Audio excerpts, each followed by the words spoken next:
Ассалаумалейкум қазақ елі, қалдарыңыз қалай? Болашақ деген дүкен ашылыпты. Соны жариялағанда открылись деп жариялап қойыпты. Ол қалай сонда? Шын көрейік қазір. Міне, болашақ, режим работы, бухгалтер, оператор, кассир керек дейді. Орысша, қазақшасы жоқ. Сәлеметсіздер. Жүр көрейік. Посуда дейді. Ыдыс-аяқ деп жазу қайда, иә? А? Тұрмыстық техника деген жазу болу керек. Жоқ, кеселердің бәрі әдемі ансың, ананы қарасаңшы, бәрі жазу орысша. Көріп тұрсың ба? Үй. Міне. Орысша бар, иә? Әнсөш. Шаугін.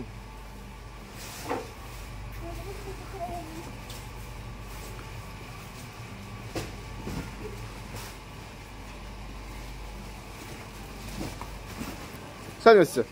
Қалдарыңыз қалай?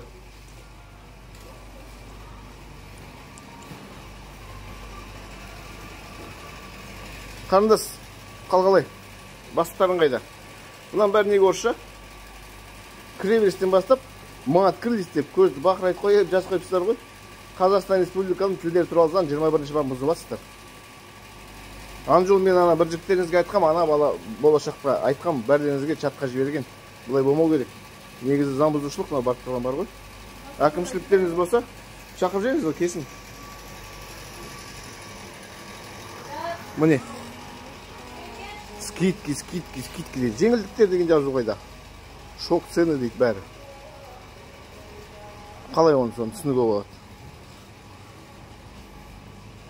Ансаған, не істеп жүрсің? Оу! Міне. Құрылыс құралдары деген жазу болу керек. Киім кешек, аяқ киім деген жазу болу керек мұнан. Көрдіңіздер ма? Ол жоқ. Барып тұрған заң бұзушылық. Не іздеп жүрсің сен?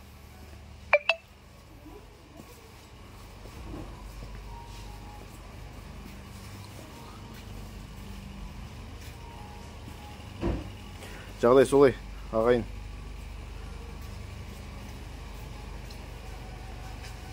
Асың, қалғалай? Өзіміздің қазағымыз, өзіміздің мемлекеттік тілді таптап жатыр. Мұнан бәрін қаш? Бізге қандай жіберген соны қойдық енді. Жоқ, жібергенде заң бар ғой. Ашарда неге заңды оқу керек бірінші. Негіз бірінші қазақша болу керек. Бірінші қазақша. Сен қазақша жазсан, орысша жазбай қой. Иә. Ондай заң бар. 29 желтоқсанда шыққан. 21 жылы. Алдында мен бір жігітке айтқам, чатқа жіберген, мен бұлай жазып отырып жібердім ғой. Бұлай өзгертінді, жігіттер олай болмайды деп. Ертең күні қазір әкімшілікке арыз шағым жазсақ, ертең күн келеді тексеріп, мынау скидка деп жазып қойсыздар. Біз ана Ресейде жүрген жоқпыз ғой, мынаны қарашы. Шок цен деген немене ол? Баға деп жазбайсыздар ма кітей? Ұят қой негізі, мен өзім ұялып тұрмын бар ғой, бауырым. Сен қазақсың ғой, иә? Бәріміз Қазақстанда жүрміз, өзгерту керекпіз ғой, біз қашан өзгереміз? Мен заңды түрде талап етіп тұрмын. Мен өзімнен бірдеңке сұрап тұрған жоқпын. Заң солай болып тұр. Мына бір шок дейді, ол шок деген неме қазақ? Айтамыз бастықтар. Иә. Бұдан бәрі қарашы, скидка дейді. Мынау жеңілдікте жазуға болады ғой. Оның тұрған түкте жоқ, қиындығы ештеңкесі жоқ. Ана ыдыс-аяқ деп жазып қойсаңыздар, ана қарашы, посуда деген бәрі. Мынау төсек жабдықтары, иә? Мен бар ғой, орысша оқыған адаммын, бірақ та қазақша бәрін аударып тұрмын тұрған жерімде.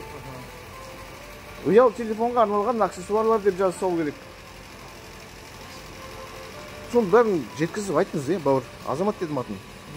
Дидар, иә. Біз өзіміз мемлекеттік тіл дәрежесі көтермесек, басқа өзге диаспоралар көтермейді. Мұналарды ақырындап өзгертіп жатыр қазір. Оларды жазып тастадым мен. Талай дүкендерді өзгерттім, талай аурухананы өзгерттім. Дұрыс дейсіз. Иә. Рахмет. Қызым, қайдасың? Соны айтыңыз, ана міндетті түрде. Бақта желіден көресіздер. Интернеттен, тиктоктан бәрі. Осылай жағдай. Түсіндіріп айтып жүру керек, қазақ елі. Кеттік жүр. Айтып жүрейік. Үзіп жүрейік. Кірген жерінде, жүрген жерінде.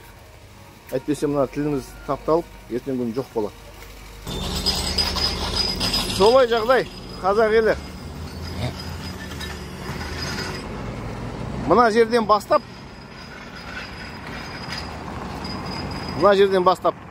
кіреберістен бастап орысша жазылып тұр. Ол барып тұрған масқара мынау. Міне, поставала стройматериал маломойка. Ішіндегі жұмыс істеп жүрген өңкей қазақтар. Қайда біз кетіп барамыз, қазағым? Қайда кетіп барамыз? Болашақ. Маткірліш. Құтты болсын, ашылдыңыздар. Енді қазақша жасаңыздар бәрін заң жүзінде. Талап етем. Әкімшілік бәрден қараңыздар. Мынау жалғыз маған керек емес, бәріне керек мынау. Ят болады мынау күн. Ертең күні мынау біз ят болады. Әне, авто жуу деп тұр. Осылай болу керек. Ақшыласыздар ма? Заңды қараңыздар. Қазақстан Республикасының тілдер туралы заңы бар. 21-ші бап. Бәрден соң қараңыздар. Сол кезде осындай бұзушылық болмайды, қазақ елі.